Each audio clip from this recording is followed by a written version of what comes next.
बाबा जयमल सिंह जी। बाबा जयमल सिंह राधा स्वामी सत्संग ब्यास के पहले संत सदगुरु। आपका जन्म तहसील बटाला के गांव घुमान में एक जाट परिवार में हुआ। आपके पिता का नाम सरदार जोत सिंह तथा माता का नाम बीबी दया कौर था। आपका जन्म 1839 में हुआ। जन्म से ही आपकी रुचि परमार्थ की ओर थी। बचपन से ही हृदय ईश्वर भक्ति और परमात्मा के प्रेम से परिपूर्ण था।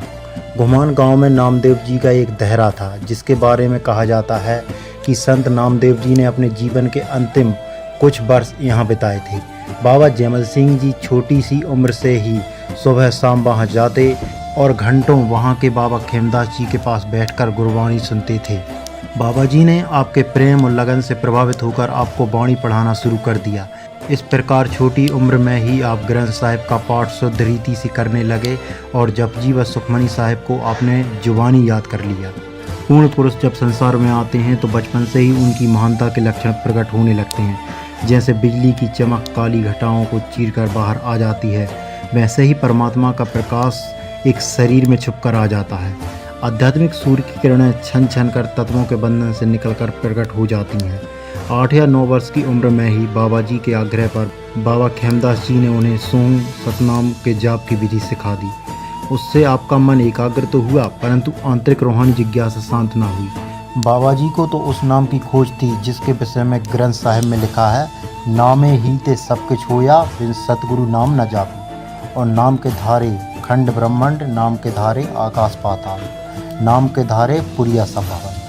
आपका जिज्ञासु मन यह कैसे स्वीकार कर सकता था कि इन जुबान से बोले जाने वाले लफ्ज़ों ने खंडों ब्रह्मांडों की रचना की है, अथवा कोई शाब्दिक नाम विश्व की उत्पत्ति का कारण हो सकता है। उस सच्चे नाम की खोज में जिसका वर्णन ग्रंथ साहिब में स्थान स्थान पर किया है, आप नामदेव जी के दहरे के दर्शन को आने वाले साधु महात्माओं के पास सारा दिन बैठे रहते थे और उनसे ही पूछते रहते थे।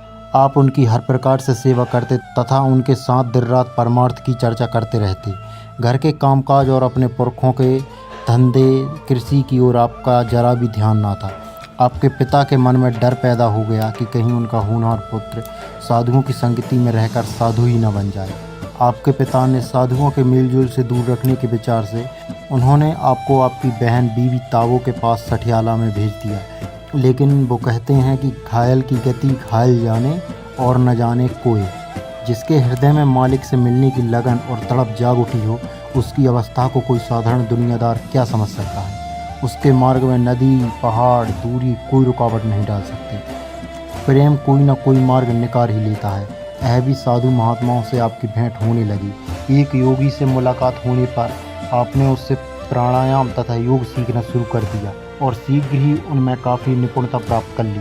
वह योगी कहने लगा, बेटा तुम तो पिछले जन्म के कोई पूर्ण योगी लगते हो। इस अभ्यास में तो तुम इस प्रकार उन्नति कर रहे हो जैसे यह सभी क्रियाएं तुम पहले ही सिद्ध कर चुके हो। पर कुछ समय के बाद बाबा जी ने इसे भी छोड़ दिया, क्योंकि गृहस्थ साहिब ने इस विधि को प्राणयोग सब झगड़ा बताकर निषेध किया है। सरल किशोर हृदय में सत्य की खोज की लगन बढ़ती गई और जैसे जैसे समय बीतता गया उत्कृष्टता और तीव्र होती गई। बीबी ताबू ने जब बाबा जी का परमार्थ की ओर इतना गहरा झुकाव देखा तो अपने पिता के पास संदेश भेजा कि भाई जयमल सिंह का साधु महात्माओं की संगति का बड़ा चाव है। इस पर पिताजी आपको वापस अपने गांव ले आए। उस समय आपकी आयु 12-13 वर्ष की थी। यहाँ आकर बाबा जी ने फिर से ग्रंथ साहिब का अध्ययन शुरू कर दिया कि ग्रंथ साहिब में प्राण योग, वैराग्य, हठ कर्म, हठ योग, जप, तप, तीर्थ, व्रत, कर्मकांड आदि का खंडन किया है। फिर वह कौन सी विधि या अभ्यास का मार्ग है जिस पर चलकर गुरु नानक, संत कबीर, संत नामदेव तथा अन्य महात्मा ऊंची रूहानी पदवी पर पहुँचे। उन महात्माओं ने अकाल पुरख से मिलने का कौन सा मार्ग बताया है, उसी मार्ग की आपको तलाश थी। ग्रंथ साहिब तथा अन्य महात्माओं की वाणियों का अध्ययन करके आप इस नतीजे पर पहुँचे कि मालिक की प्राप्ति के लिए किसी ऐसे पूर्ण महात्मा अथवा संत सद्गुरु की आवश्यकता है जो स्वयं सभी मंजिलें पार कर चुका हो और जिज्ञासुओं को भी ये मंजिल पार कराने में समर्थ हो। ग्रंथ साहिब में ऐसे पूर्ण महात्मा की तलाश के लिए हर पंक्ति और हर पृष्ठ पर आदेश है। अन्य महात्माओं की वाणी में भी इन आदेशों का प्रबल समर्थन है। अतएव आपको मन में पूर्ण विश्वास हो गया कि ग्रंथ पोथियों के पाठ, वेद शास्त्र आदि के पाठ पठन अथवा किसी ग्रंथ की पूजा से परमात्मा की प्राप्ति असंभव है। गुरु साहिबों की इबादत और अभ्यास की विधि के बारे में काफ़ी अध्ययन और सोच विचार के बाद बाबा जी इस निर्णय पर पहुँचे कि वे अनहद शब्द के अभ्यासी थे। उनका मार्ग 5 शब्द का मार्ग था और उनका ध्येय था परमपिता का वह धाम जो ब्रह्म है, पार ब्रह्म आदि के लोकों से भी परे है, जहाँ प्रलय और महाप्रलय नहीं पहुँच सकते। अब बाबा जयमल सिंह जी की तलाश शुरू हो गई। वह ऐसे महात्मा को ढूंढ रहे थे जो शब्द का भेद दे सके। जो भी साधु महात्मा आते उनसे आप इस विषय में पूछताछ करते। इस समय आपकी आयु 14 वर्ष के करीब थी। माता पिता ने आपको विवाह के बंधन में बांधना चाहा। आपने विवाह के लिए साफ इनकार कर दिया। माता पिता को आपके दृढ़ निश्चय और आत्मबल पर काफ़ी अनुभव हो चुका था, इसलिए उन्होंने इस विषय में आप पर अधिक दबाव नहीं डाला। इसके बाद परिवार की ओर से आपको किसी विरोध का सामना ना करना पड़ा। आपने सारी उम्र विवाह नहीं किया और बाल ब्रह्मचारी रहे। कुछ समय के बाद आपके पिता का देहांत हो गया। अब एक ओर तो थी माता की सेवा की इच्छा और उसके प्रेम का बंधन, तथा दूसरी ओर थी परमात्मा की प्राप्ति की गहरी लगन। बाबा जयमल सिंह जी इस विचित्र दुविधा में फंस गए।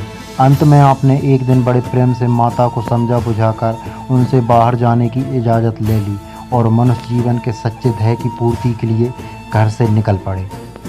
बाबा जी अमृतसर, लाहौर, नानकाना साहिब, एमनाबाद आदि कई स्थानों पर गए, परंतु जिस अनमोल वस्तु की तलाश थी वह ना मिली। अमृतसर में एक उदासी साधु से घोर शब्द का अभ्यास सीखा, परंतु संतोष न हुआ। जहाँ भी किसी अभ्यासी महात्मा का पता चलता आप तुरंत वहाँ पहुँच जाते, परंतु 5 शब्द का भेदी महात्मा कहीं ना मिला। घोर शब्द, प्राणायाम, हठयोग, वेदांत आदि में निपुण हिंदू व मुसलमान महात्माओं से भेंट की, परंतु कुछ भी संतुष्टि नहीं हुई। उनमें से कई सिद्धियों शक्तियों के स्वामी भी थे। वे उन्हें शिष्य बनाने को तैयार भी हो जाते, परंतु ग्रंथ साहिब में लिखी पूर्ण गुरु की इस पहचान की कसौटी पर कोई पूरा खरा ना उतरा।